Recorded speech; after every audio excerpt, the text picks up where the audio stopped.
Hello and welcome back to the HYMO track guide series. We're back with track guides, and this time around we are at Paul Ricard. A track that many people hate, a track that many people love.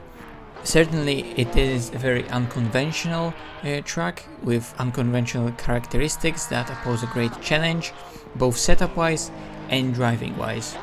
With high speed sections that will require high downforce setup to maximize the speed you can carry for all those high speed stuff. But then we have this huge straight where you want to have as little drag as possible, because otherwise you will be just bleeding lap time and in racing scenario be too vulnerable and could be easily overtaken. Because of that, we'll have a lot of places where the car is gonna be compromised in terms of its stability, and also those annoying track limits where the track just invites you to use more and more of available space. However, those limits can be very easily exceeded, and it's very difficult to maximize all the track width everywhere. Setup wise, if you're not sure in which direction to go, remember that at HYMO we're providing the setups for GT3s for all the tracks. We provide best esports setups, but we also include beginner friendly safe setups and wet setups in our packs. Head to TrackTitan at tracktitan.io to get yours. And also use all the links in the description. There's a link to our HYMO Discord server where we'll gladly help you if you have any questions. Everything is down there in the description for you to use. But without further ado, let's have a look at one of those laps and let's talk about Paul Ricard. Heading into the first chicane's braking zone, look for the exit road on the right. And as the curb there starts, go over that curb. And right as it finishes at 100 meter board, that's gonna be your braking point.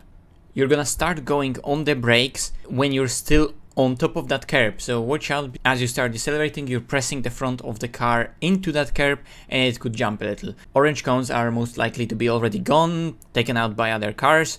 You can use all that road here to open up turn one as much as possible. Just as you're passing the 50 meter board, you're gonna already start trail braking and pointing the car for the first apex of the chicane.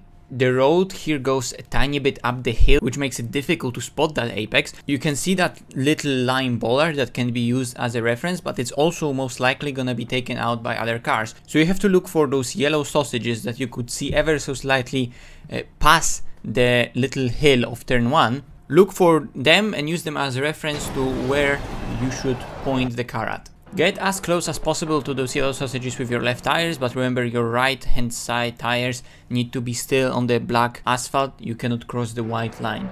Position the car in the middle of the road and accelerate aggressively, but watch out as you start climbing the hill. Front tires will gain a lot of grip, so make sure that you're not gonna get a snap of oversteer as the front end bites. Start releasing the steering as you get to the middle of the corner. Second part of the chicane, again the lime bollard on the inside could be a reference, but it's most likely again to be taken out. Take again the same amount of curb as in the first part of the chicane, but here this time around the curb is a lot higher. You need to aid the car in how it's climbing that curb, and as you're going on top of it, you need to go a little bit off the throttle to make sure both that the front end has easier time of clearing that curb, and also as the rear right of the car gets a bit up in the air, you don't want to be fully on throttle, because then the rears could spin up and you would get oversteer as going over that curb. That half throttle will help you clear the curb and clear that little hill, and then as the car drops back again down, you can start going full throttle and aim for the exit. A place where it's very easy to invalidate the lap time or get a track warning in a race, basically ruin your lap time here even before it properly started. Make sure that your right hand side tires don't go past the white line. Here a consistent transition between the first part of the chicane and second part of the chicane will be a key to always get the consistent same line every time throughout the second part of the chicane. It will make the exit so much more easier to get right.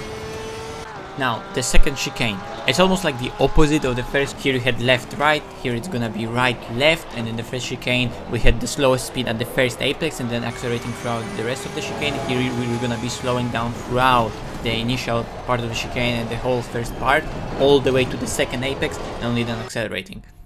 To maximize the speed you can carry through that first part, position the car on the left hand side of the track on the blue paint. Just make sure that you have still two tires within track limits that don't go past the white line. You have to have at least two tires on the black stuff. A 100 meter board is gonna be your reference. Just as you're going past that, hit the brakes and be very careful with your steering. You're gonna be braking through and trail braking towards the first apex while you're turning throughout the entire braking zone. It's gonna be very tough and challenging here in terms of the stability, so watch out for the rear end. Similar to what was previously the case, get as close as possible to the yellow sausages. Just make sure your outside tires are still not crossing the white line. You can see you can carry loads of speed through here, decelerating throughout the whole thing. Downshift again and throw the car at the next curb. Again, get as close as possible to the sausages. Here, be very precise with the car placement. You don't want to go over the sausages, but you also don't want to go over the bumpy part of the curb. So make sure that that inner part of the curb that is bumpy, you have that in between your left and right wheels. You want to have left wheels going over that flat part of the curb, but around the sausages. You want to be able to hack that inside line really nicely, because we want to make this corner really tight and open up the next tight right-hander. Position the car in the middle of the road, and here that right-hander is going to be so tricky. There's very little references you can take, and you really need to get feeling of where exactly you're placing the car. You can use the rubber that's laid down on the track somewhat as a reference, but also remember to properly use your vision. Look into the distance for that apex that you're aiming at. Looking far into the distance will really help you in managing your racing line and your car placement. Throw the car at the curb and you're aiming again for the same amount of cut. Get as close as possible to the sausages, but don't touch them. You don't want the car to get unsettled. You're gonna be already accelerating as you're going past the apex. You want the rear tires to be able to apply the power as nicely as possible. Watch out, in some cars, if you're just ever so slightly too aggressive on the entry, the rear could have a little oversteer moment. Make sure you have majority of that rotation completed before you hit the apex. Then as you're hitting the apex, you're already going on the throttle and starting accelerating to the outside curb.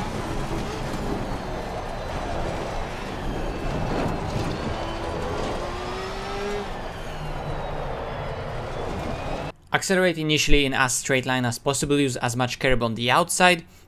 Just again make sure you don't cross the white line with the inside tires. And now a very crucial and a very tricky right-hander that's gonna lead you onto the main Mistral straight. Now here we're gonna have two different approaches to the way you're gonna cut the inside curb. You can either fully commit to cutting the curb and go past the initial first inner part of the curb and fully climb it. But then in some cars, as you climb back down from the curb, some cars don't settle down easily enough, and that hurts their traction out of there. In some cars, you're gonna be going around the curb, just ever so slightly touching that inner part of the curb, and that's gonna allow some cars to apply the power and get the traction much easier for the rest of the corner. But obviously cutting it gives you geometrically better line.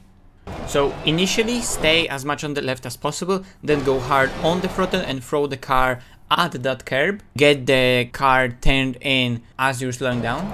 Then as you climb that curb, be it fully cutting it or only touching the inside part, already straighten out the car towards the outside of the corner and start accelerating. Control that rear traction. Try to get as much acceleration as early as possible. Initially you straight line the exit, but now the corner is gonna tighten up a little bit again. Make sure you're not gonna fall out of the camber. That will allow you to take the rest of the corner tight and transition back to the right hand side of the road, as we're aiming to make the next corner be as easy as possible, and we want to scrap as little speed as possible for the next left-hander. So get back to the right hand side of the road, point the car at the next curb and take the line of least resistance. Here the track limits are a bit more lenient than everywhere else. You can cut almost all the curb on the inside. I think the best way for majority of the cars is gonna be to put the right hand side wheels on that higher part of the curb, on the outside of the curb, and that's gonna help you clear easily a little bump that's there. Just making sure that you can go through a line with least resistance, avoid any speed loss that you can have to carry as much speed onto the Mistral straight. Now the famous Mistral straight, a great place for overtaking, a great place to set up overtakes into the last sector if you cannot get it done with the slipstream on the straight itself. In qualifying, the time to just breathe, refocus and get ready for the very high speed and tricky last sector. After the straight, we begin the first sector with one of the most trickiest high speed corners in the entire game. We're gonna be approaching here with over 280 kilometers an hour, and we're gonna be aiming to have an apex speed of around 230 kilometers an hour, sometimes even 240 in some cars on high downforce setups. So extremely fast corner, one that's extremely tricky to get right and get used to it. The car is gonna gain so much front end grip as you're gonna load up the front tires. The rear is gonna be just at the limit and is gonna want to come around on the entry every single time. Like I mentioned before, the truck requires those compromises. We want to usually have a lower downforce setups because of that huge Mistral straight. But here we're gonna suffer with the stability, so having a great setup and a car that can handle this corner well is gonna be really crucial. Initially position the car on the left hand side of the road on the curb, but watch out as you're gonna be going on the brakes. You're gonna be crossing over that higher part of the curb, so not only you're not gonna go fully on the brakes to make sure you don't lose the rear stability, but you also don't want to be too aggressive on the brakes, not to push the front end of the car too much into the ground, not to get a front bounce over that curb.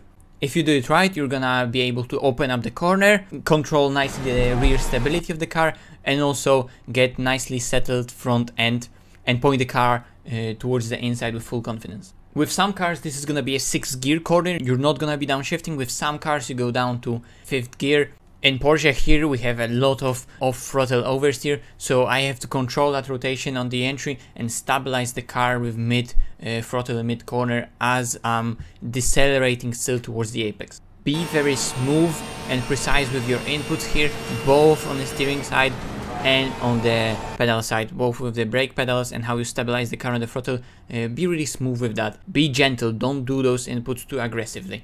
Point the car at the inside and again cut the same amount as everywhere else, so go with inside tires on that smooth part of the curb on the inside and keep the outside tires on the black tarmac. For the reference of the apex, you can take that small white marker with the red stripe. The line bollard is again most likely to be already taken out by other cars. You can go back on the full throttle on the exit, again a place where the track limits on the outside are going to be more lenient than in other corners. You have those 3 markers on the outside that will help you to understand where the track limits actually are. You have to be within those markers on the exit. Be careful of how you're gonna be straightening it out, transitioning back to the left as you're trying to keep the car on the left hand side of the track for the next corner. Watch out at the exit of that corner here not to get any weird snap. The car is heavily loaded up and you're going over a little bump, so just make sure to keep the car stable. You're throwing the car from right to left.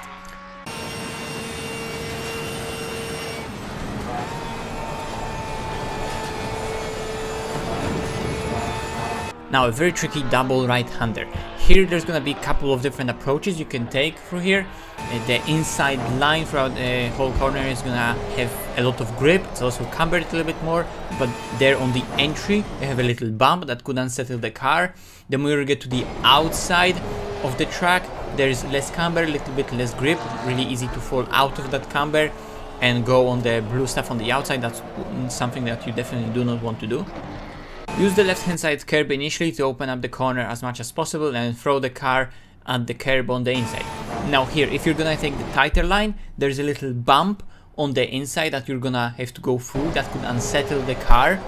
If you go for a little wider line and avoid that inside bump, just make sure that you're not gonna then go too wide and fall out of the camber. If you're gonna go wider, you have to make sure you're gonna be still able to tighten up the corner, but then that's gonna allow you to start accelerating a bit earlier and you're gonna have an exit that's a lot more opened up and a lot cleaner.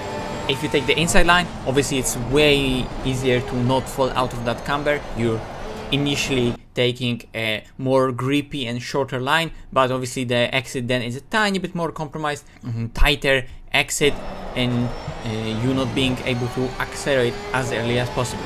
You need to here experiment with different lines, what works for you, what's most consistent for you, and what also works best for your setup and your car. There are cars that can take the inside curb and that inside bump extremely well and really don't care about it. There are cars that suffer from stability from that curb, so we want to avoid that, but then maybe those cars have a lot of downforce that can aid them with just going on that outside line really easily, and they have no problem with tightening up the corner in the middle for the exit later. With either approaches, the key is here to carry as much speed deep into the corner as possible. Avoid cruising in the middle of the corner with a constant speed. You want to be either decelerating, carrying that speed through the entry, or then when you're going on the throttle, you really need to be committed that from that point on you are accelerating hard and you're just gaining speed.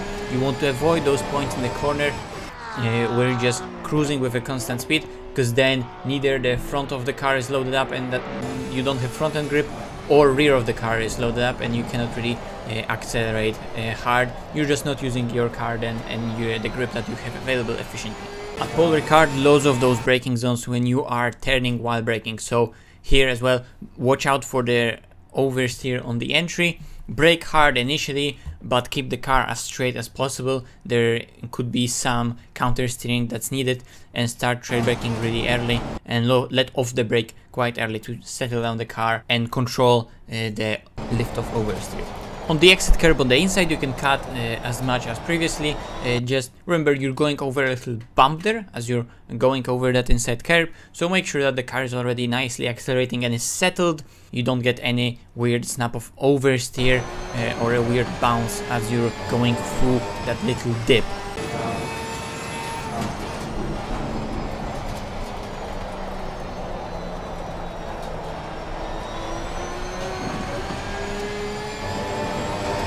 Get the car back to the right hand side of the road and open up the next corner. Again, you're not going to be really able to brake in a straight line here, but make it as straight as possible initially. So point it first to the right hand side of the track, then transition to the left, and try to make the braking as straight as possible. Here I can never make the outside line really work for me. The tight line works pretty well. I feel like there's a lot of grip here. Trail brake here hard all the way to the very late apex. Nice, smooth and well-controlled trail braking here is really gonna be crucial.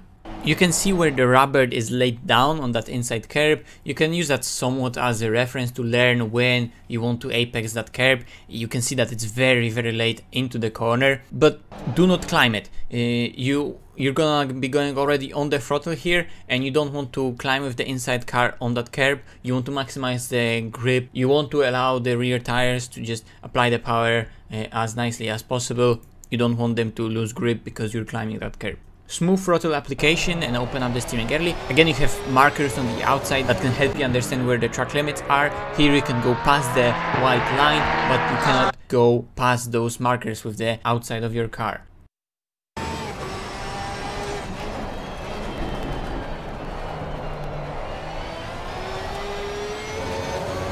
Little bumpy, but shortest route to the next corner over the inside curb. You can see where the red and white curb ends. Point the car at the inside at the curb and start braking very hard. This is gonna be a double apex, so you're aiming for the first apex. You're gonna decelerate, brake towards it and run the car a bit wide. Trail brake towards that first apex and then tighten up the corner even more and cut the inside curb. Start back accelerating, but watch out for oversteer. Keep the car as much on the left as possible. Already focus on the next apex of the last corner. Hard braking a trail brake all the way towards the apex. Some of the cars downshift and then short shift to second. Some cars it is gonna be just a first gear corner, and some of the cars you're not even gonna be downshifting to first. It's gonna be second gear the whole way through. Remember, the next straight is very long because you're still getting to above 250 kilometers an hour, so you want to prioritize the exit here.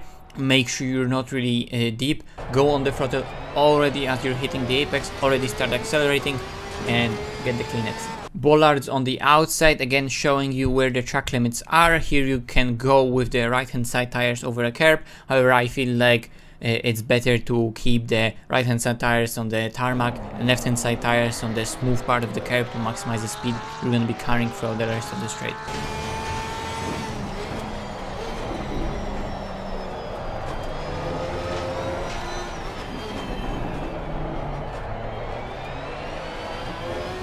And that's a lap of Paul Ricard, because we're looking at lap times around high 51s, low 52s.